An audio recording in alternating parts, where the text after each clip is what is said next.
আর এখনকার সমরবিদ্যা নিয়ে যারা ঘাটাঘাটি করেন তারা এটা আশঙ্কা করছেন যে প্রথম বিশ্বযুদ্ধের মতো, দ্বিতীয় বিশ্বযুদ্ধের মতো আরও একটা তৃতীয় বিশ্বযুদ্ধ হয়তোবা বিশ্ববাসী দেখতে যাচ্ছে।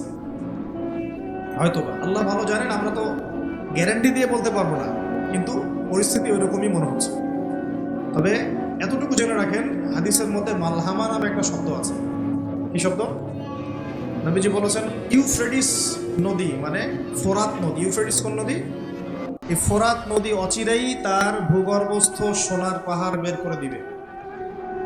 ফোরাত নদী অচিরেই তার সোনার পাহাড় বের করে দিবে এবং ওই সোনাকে নিয়ে মারামারি করতে আসবে যে মানুষগুলো, তাদের মধ্যে প্রত্যেক 100 জনের মধ্যে 99 জন মানুষ মারা যাবে।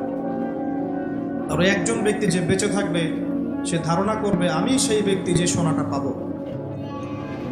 আর মুসলিমদেরকে নবীজি বলছেন তোমরা যদি ওই সময় ওই জায়গায় থাকো, কোনো মুসলমান যদি সেটা দেখে, তোমরা সেই সোনায় হাতও দিবে না।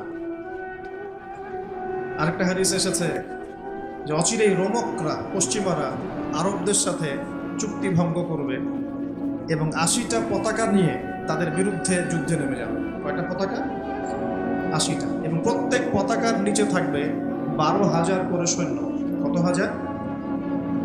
একটা যুদ্ধে এত বেশি 99% মানুষ মারা যাওয়াটা স্বাভাবিক না, এটা অস্বাভাবিক।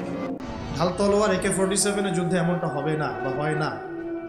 হয়তো এমন কোনো অস্ত্র সেখানে প্রয়োগ করা হতে পারে, এটা আমাদের ধারণা, আল্লাহ ভালো জানেন, যেই অস্ত্রগুলো দিয়ে অল্প সময়ে বেশি বেশি মানুষ মেরে ফেলা সম্ভব।